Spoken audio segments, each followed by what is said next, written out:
झालं?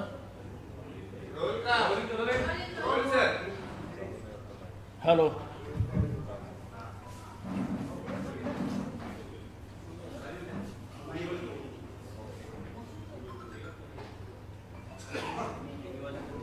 लोकसभेच्या निवडणुका जाहीर होऊन आता काही 7-8 दिवस झाले.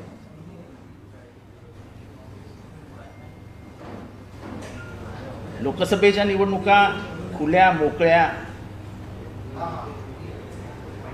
वातावरणात व्हाव्यात ही जबाबदारी निवडणूक आयोगाची. कालपासनं सगळ्यांचे स्टार कॅम्पेनर्स, त्याची लिस्ट, ह्याची लिस्ट बाहेर पडते.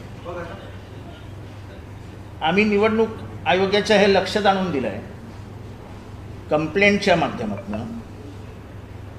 की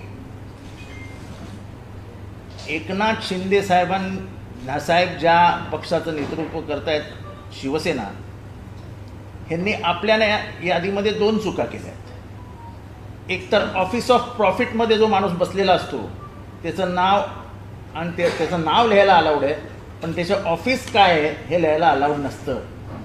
एकनाथ शिंदेंनी आपल्या यादीमध्ये नरेंद्र मोदी प्राईम मिनिस्टर, अमित शहांच्या जागी पण त्यांनी प्राईम मिनिस्टरच लिहिलं आहे, पण ते होम मिनिस्टर आहेत. Eknath Shinde chief minister, Nitin Gadkari central minister, Ramdas Athawale central minister, Devendra Fadnavis deputy chief minister, Ajit Pawar deputy chief minister. नंतर भारतीय जनता पार्टीने त्यांच्या यादीत, जी यादी तुमच्याकडे पण आली आहे, त्याच्यातल्या 12व्या आणि 13व्या नंबरवर एकनाथ शिंदे आणि अजित पवारांचं नाव नमूद केलेलं आहे. आता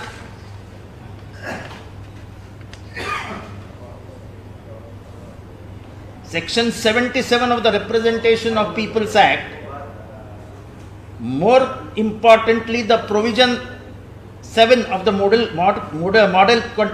code of conduct, ह्याच्यामध्ये हे सगळं स्पष्टीकरण दिलेलं आहे की तुम्ही कोणाची नावं घेऊ शकता आणि कोणाची नावं घेऊ शकत नाही. अंडर आर्टिकल 324 अशा पद्धतीने जर नावं वापरली गेली असतील तर इलेक्शन कमिशनला पूर्ण निवडणुकांमध्ये त्यांच्यावर बॅन घालण्याचा अधिकार आहे. हा निवडणूक आचारसंहितेचा सर्वात मोठा भंग आहे. कुठल्याही परिस्थितीत सेक्शन 77(1) मध्ये रिप्रेझेंटेशन ऑफ पीपल्स ॲक्ट 1951 त्याच्यामध्ये त्यांनी लिहिलं, तिथे कुठेही स्टार कॅम्पेनर नावाचं उपाधीच नाही आहे. Leaders of a political party, political party म्हणजे जी पॉलिटिकल पार्टी ते बनवते त्याचा जो प्राथमिक सदस्यत्व ज्यांनी घेतलंय तो, तुम्ही दुसऱ्या पक्षाचे नेते आपल्या पक्षाच्या यादीमध्ये टाकू शकत नाही. म्हणजे भारतीय जनता पार्टीने एकनाथ शिंदे आणि अजित पवारांचे जे नाव टाकलेत ते निवडणूक आचारसंहितेचा भंग आहे. एवढंच नाही तर पीपल्स रिप्रेझेंटेशन ॲक्टचा देखील भंग आहे, आणि ज्याच्यात ह्या सगळ्या बाबत स्पष्टता आहे. ह्याच्याबद्दल अनेक जजमेंट्स आलेली आहेत आणि त्याच्यानंतर सुप्रीम कोर्टाने देखील ह्याच्यावर खुलासा केलेला आहे.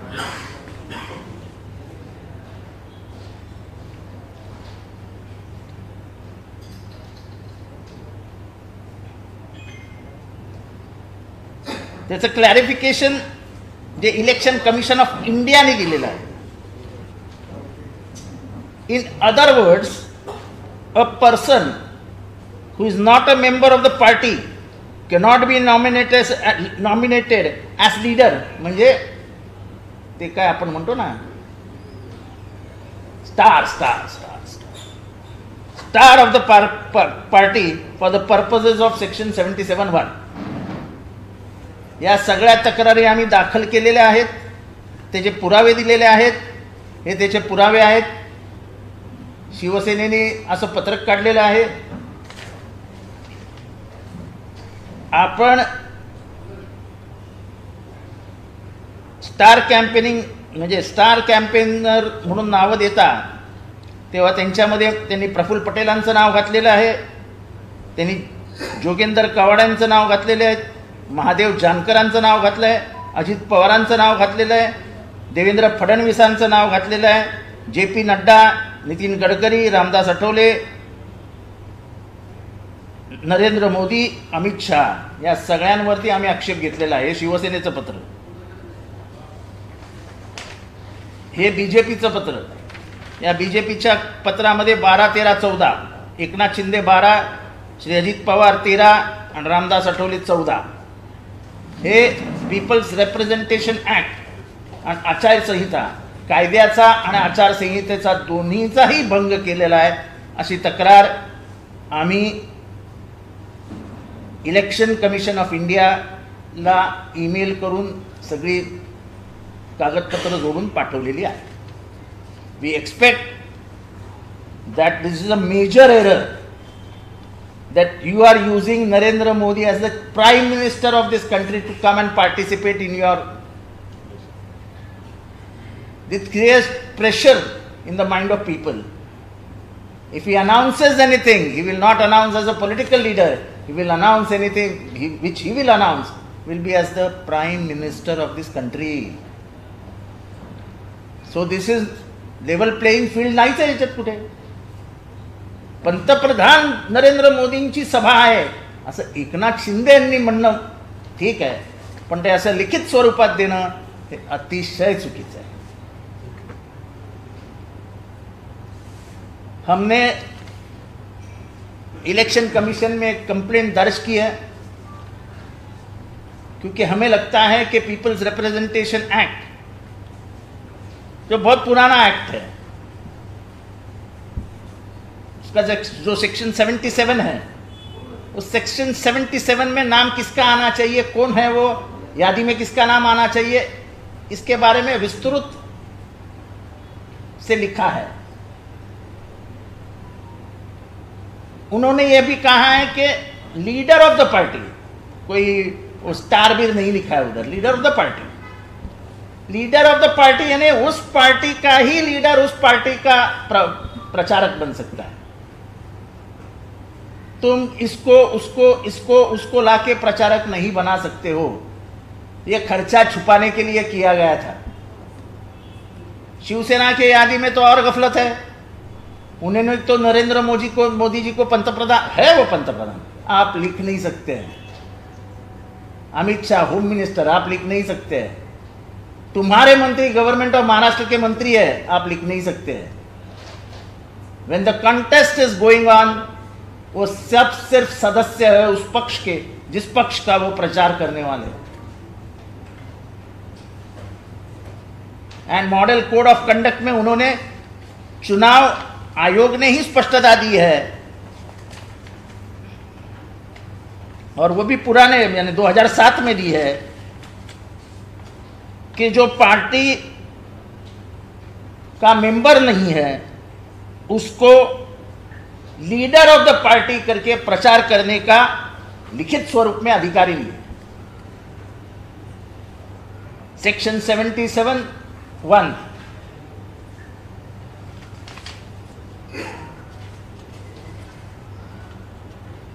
और उसको ही लेके account of election expenses of candidate section 77(1) of the People's Representation Act 1951.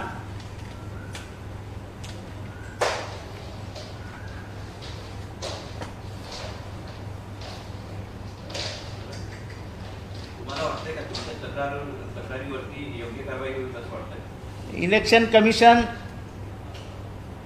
हे विवेक बुद्धीने वागलं पाहिजे, तरच भारतात खुल्या मोकळ्या वातावरणात निवडणुका होतील असा आम्हाला विश्वास आहे. निवडणूक आयोगावरती आत्ताच अविश्वास दाखवणं हे माझ्याने शक्य नाही आहे. पण तुम्ही गेल्या 2-3 दिवसात बघत असाल की स्वतः UNO, अमेरिका, जर्मनी यांनी आपल्या निवडणुकांबद्दल काही म्हणणं मांडलेलं आहे. भारताच्या भूमिकेला, भारत नावाच्या राष्ट्राला जो जागतिक सन्मान होता, की द मोस्ट लिबरल डेमोक्रेसी म्हणून आपली ओळखली जात होती, त्या लिबरल डेमोक्रेसीवरती आता कुठेतरी प्रश्नचिन्ह निर्माण झाला जगभरात. ही या देशाची बदनामी आहे. आपल्याकडे मोकळ्या वातावरणात निवडणुका होतील का नाही हे जागतिक दर्जावर जागतिक स्तरावरती विचारलं जाणं हे काय आपल्याला अभिमानास्पद नाही.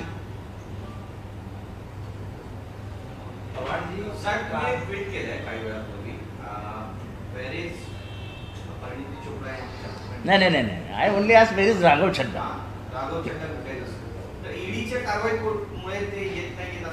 मला माहित नाही ते काय येत नाहीत. मी तेच विचारलं ना, वेर इज राघव छड्डा.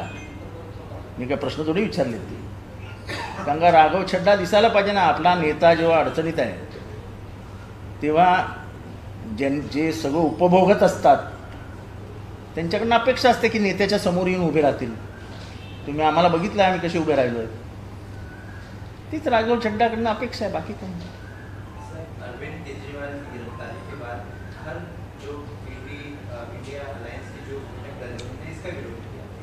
आपने ट्वीट किया राघव छड्डा कहाँ पर है, वो किस कॉन्टेक्स्ट में ट्वीट था? क्योंकि ऐसा है, वो उनके नेता हैं पाठक, वो दिखाई देते हैं. आतिशी जो है वो दिखाई देती है. इनके तमाम नेतागण दिखाई देते हैं. राघव छड्डा उनका एक अच्छा चेहरा था और कहा जाता था, यानी वो है ही कि वो बहुत बुद्धिवादी है. उसका इस समय पे न दिखना ये मेरे जैसे कार्यकर्ता को दुख देने वाला है. तो मेरे से कार्यकर्ता के दिल की बात मैंने उधर कही. मैंने कोई नेता बीता के लिए नहीं कही है कि राघव छड्डा एक, मुझे लगता है कि लड़ने वाला नेता है. तो इस समय पे पार्टी के लिए आगे आके अगर कुछ वार भी होता है तो झेलने की तैयारी रखनी चाहिए. जयंत पटला ना सांग बोलूँगा.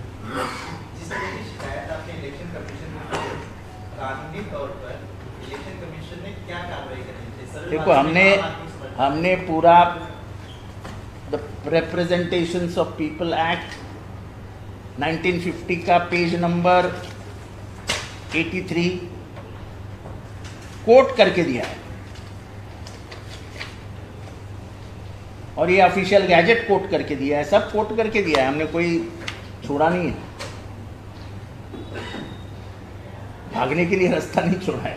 क्या कार्रवाई हो सकती है? मतलब नहीं तो अभी एक तो इनको पीछे लेना पड़ेगा ये सब कुछ, जैसे मैंने आपको दिखाया. ये संजय मोरे नाम के सेक्रेटरी है. List of star campaigners. पहला ही नाम Narendra Modi as the prime minister of India, बाकी के छोड़ दो. At this junction on any platform Narendra Modi cannot go as the prime minister of India.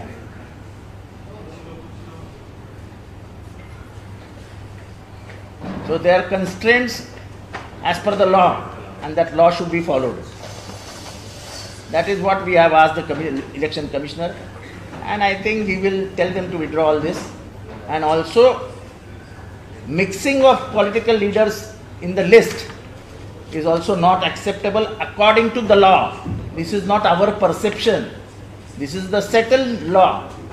This settled law says that आप ये नहीं कर सकते. So that is what I wanted to inform, and I have informed well with all legal documents, all legal articles, constitutional judgments, everything is there. And we hope that election commission will remain non-biased and will come up for a fair election, not be biased towards the ruling party. And when there is a cloud around the Indian elections, with internationally people feeling that elections might not be conducted in a fair way, Election Commission is the body where people have faith in. if you don't take action on immediate action on papers which are submitted with proof, there will be question mark on the behavior of the election commission.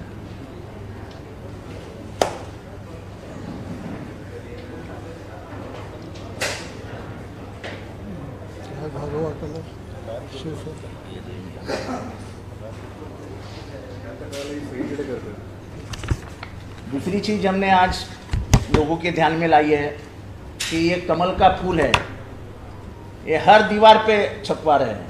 पूरे महाराष्ट्र में कमल का फूल हर दीवार पे दिख रहा है, प्रत्येक भिंतीवरती हे फूल पेंट केलं जात आहे। प्रश्न फूल पेंट केल्याचा नाही आहे, आचारसंहिता ही फक्त विरोधी पक्षांना लागू आहे का एकदा स्पष्ट करावं। उद्या असाच आम्ही एक बोर्ड तयार केला आणि फटाफट पेंट मारत आमचा सिम्बॉल जर प्रत्येकाकडे टाकलं तर हे मान्य होईल का? याबाबतची तक्रार मी कलेक्टर ठाण्याला केलेली आहे। अशाच तक्रारी आम्हाला धुळ्यावरनं प्राप्त झाल्या आहेत। आम्हाला पूर्ण महाराष्ट्रातनं कार्यकर्त्यांनी अशा तक्रारी दिलेल्या आहेत आमच्याकडे, आणि हेच ते आहे। असंच फुल ते सगळीकडे स्टॅम्प आउट करतायत। त्याच्यामुळे ही एक ठरलेली यंत्रणा आहे जी हे काम करते आहे, आणि कायदा आमचं काय करणार हा जो एक मगरुरी आली आहे ती याच्यात दिसते। मी हे पण तुमच्या पुढे ठेवतो।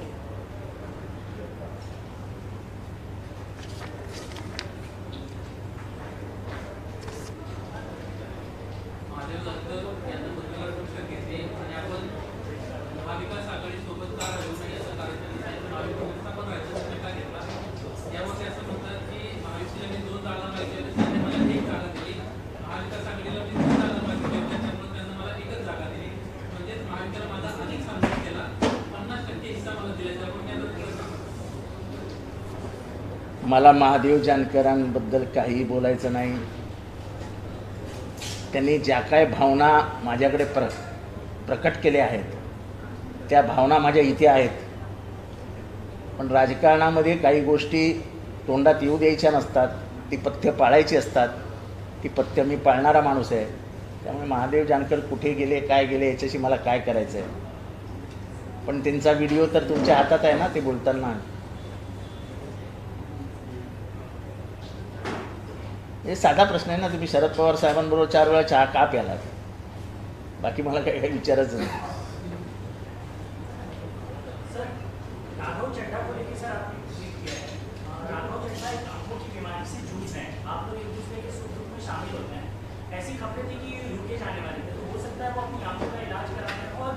तो मैंने ये तो कहीं नहीं कहा ना कि वो क्यों नहीं आए, वो भाग रहे हैं क्या। देखो ऐसा है, मुझे आज दिल्ली 3 बजे जाना था, मैं रुका क्योंकि मुझे ये सवाल नहीं पूछना चाहिए था कोई दिल्ली में कि तुम उधर क्यों नहीं दिखे। तो देखो ऐसे हालात में नेता के बाजू में दिखना ये बहुत बड़ी जिम्मेदारी होती है नेताओं की। जब नेता अपना छूंछ रहा है तो उसको तो ये एक्सप्लेनेशन पहले ही बाहर आ जाता। मैं अकेला नहीं सवाल पूछ रहा हूं, बहुत लोग सवाल पूछ रहे हैं क्योंकि वो उनका प्रवक्ता रहा है। और अभी वो ज़माना चला गया कि वो इंग्लैंड में है, लंदन में है, पेरिस में है, कहाँ पे है, एक मोबाइल पे बाइट डाल दी, फेंक दी तो इधर पूरे देश में 15 मिनट में गौरव। प्रवक्ता के साथ साथ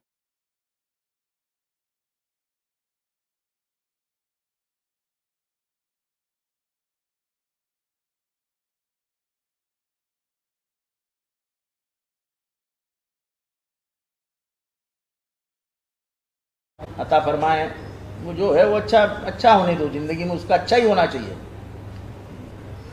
पर अरविंद केजरीवाल जी का भी अच्छा ही होना चाहिए, इसलिए हमने पूछा कि राघव चड्ढा कहाँ है।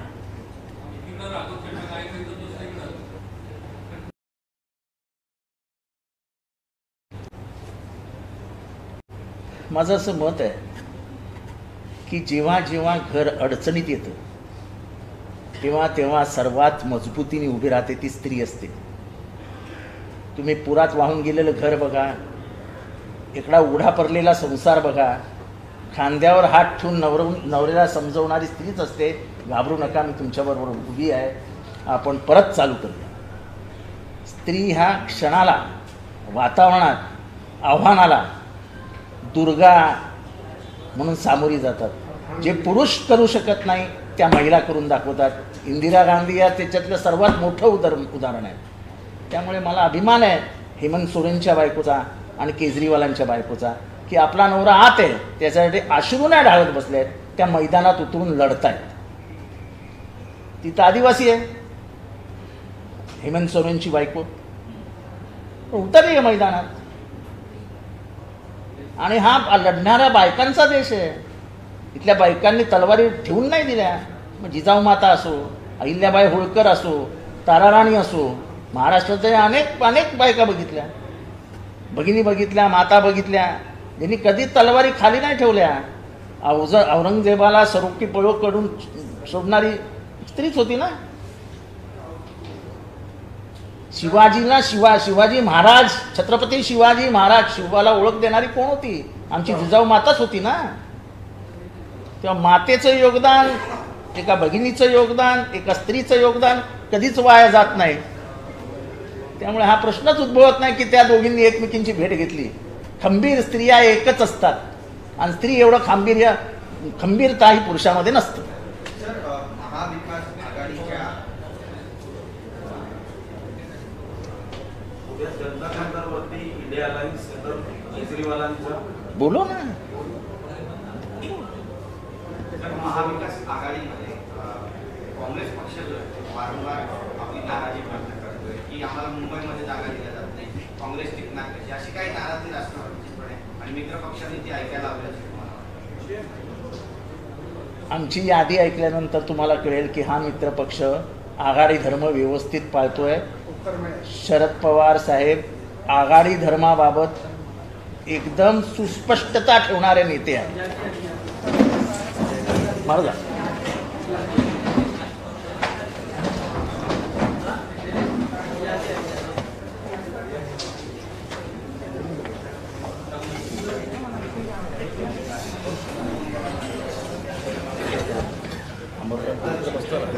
तुम आप उधर बैठो, इसको इधर बैठो, तुम इधर बसो.